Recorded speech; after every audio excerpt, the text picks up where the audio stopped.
Shalom, selamat pagi. Tuhan Yesus memberkati kita. Salam perkenanan Allah. Kita masih terus belajar, sungguh-sungguh fokus tidak teralihkan untuk hidup di dalam perkenanan Allah. Karena ketika kita hidup di bawah perkenanan Allah, kita akan masuk pada sebuah dimensi kehidupan yang berbeda. Kita akan masuk pada dimensinya Allah. Kita akan berjalan dalam sebuah perjalanan yang supranatural, di atas rata-rata. Kita akan berjalan di dalam kehidupan kekristenan yang sangat-sangat berbeda. Dan Tuhan mau membawa kita masuk berjalan dalam dimensi yang saya sebut luar biasa. Kemarin saya melihat ada kesaksian ketika seorang ibu dibaptis di sebuah sungai.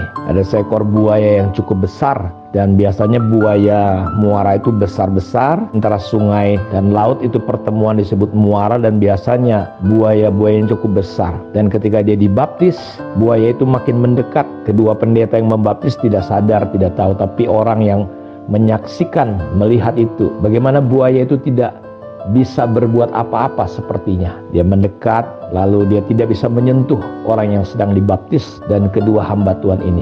Dia bergerak lagi dan dia tidak bisa berbuat apa-apa. Saya teringat bagaimana Daniel ketika dimasukkan ke dalam goa singa. Sebuah perjalanan hidup yang luar biasa, masuk ke goa singa, dan singa itu didesain untuk menghukum. Dan hari itu Daniel dimasukkan ke goa singa. Dan yang hebat, kalau Bapak Ibu perhatikan di kitab Daniel pasal yang ke-6, bagaimana ketika akhirnya Daniel luput dari sana, tidak ada satu luka sedikit pun. Tapi orang-orang yang jahat, orang-orang yang berkonspirasi untuk membunuh Daniel, ketika mereka dimasukkan ke goa singa itu bersama dengan keluarganya dan begitu banyak orang.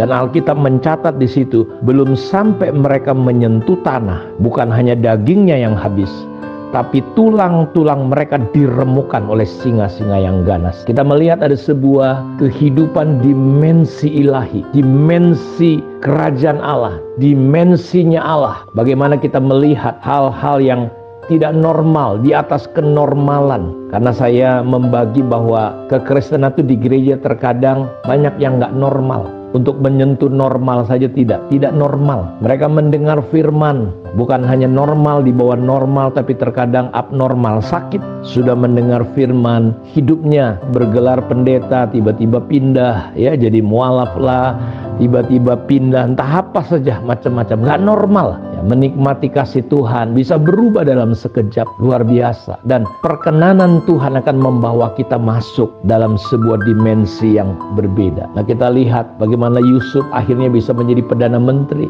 Daud yang dibuang, terhilang, ya istilahnya di keluarganya hilang, dia sudah tidak dianggap. Tetapi bagaimana Allah mengangkat dia, sesuatu yang luar biasa. Dan itu nggak normal, supranatural, luar biasa, kontra dengan logika. Hal-hal yang mungkin, tidak mungkin menjadi mungkin. Hal-hal yang tidak biasa itu bagi Allah menjadi sesuatu yang biasa. Seharusnya mujizat, perkara-perkara yang luar biasa itu menjadi sesuatu yang biasa bagi kita semua. Karena itu coba kita lihat di dalam kitab Matius pasal yang ke-14, 10 ayat atau 11 ayat kita baca ayat 22-33. Sesudah itu Yesus segera memerintahkan murid-muridnya naik ke perahu dan mendahulinya ke seberang. Sementara itu ia menyuruh orang banyak pulang, dan setelah orang banyak itu disuruhnya pulang, Yesus naik ke atas bukit untuk berdoa seorang diri. Ketika hari sudah malam, ia sendirian di situ. Perahu murid-muridnya sudah beberapa mil jauhnya dari pantai dan diombang-ambingkan oleh gelombang karena angin sakal. Kira-kira jam 3 malam datanglah Yesus kepada mereka berjalan di atas air.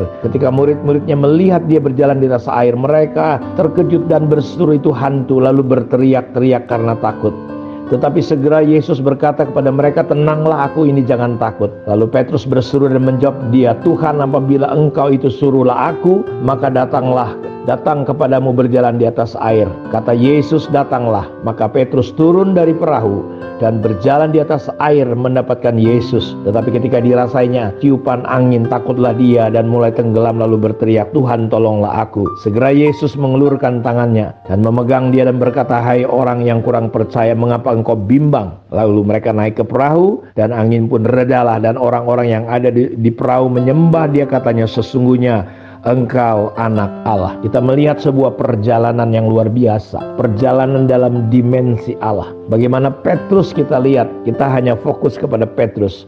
Bagaimana ketika angin sakal, angin ribut, mereka sudah dalam ketakutan, Yesus hadir di situ. Perhatikan baik-baik.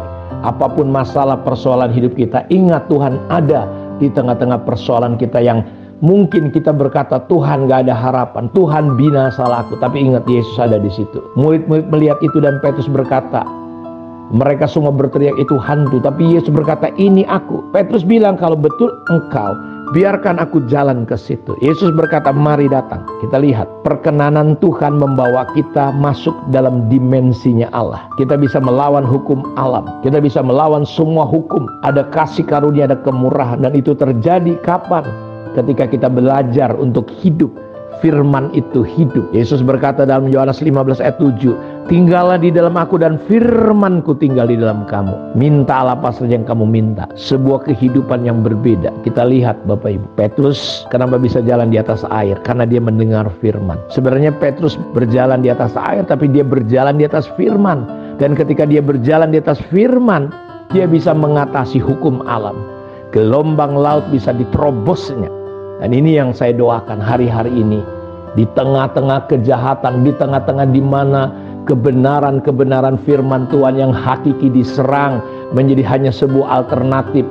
Ketritunggalan diserang, bahasa roh diserang, macam-macam, dan yang menyerang adalah para pendeta sendiri. Ini aneh, ini menggoyahkan, membuat orang-orang yang baru, orang-orang mengalami kebingungan. Saya mau beritahu, mari berjalan dalam perkenanan Tuhan, sehingga kita hidup di dalam dimensinya Allah. Kita bisa melihat bagaimana kita berjalan secara supranatural di atas hukum-hukum manusia.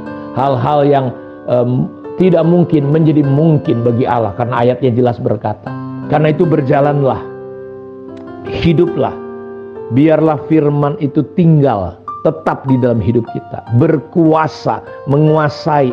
Pertanyaan saya, apa yang ada dalam hati saudara? Apa yang menguasai pikiran saudara? Seringkali kita mendengar firman, tapi yang menguasai hati kita bukan firman. Apa? Sakit hati, kepahitan, ketakutan, kebingungan. Mari pindah dari perjalanan iman orang Kristen yang natural kepada hal yang supranatural.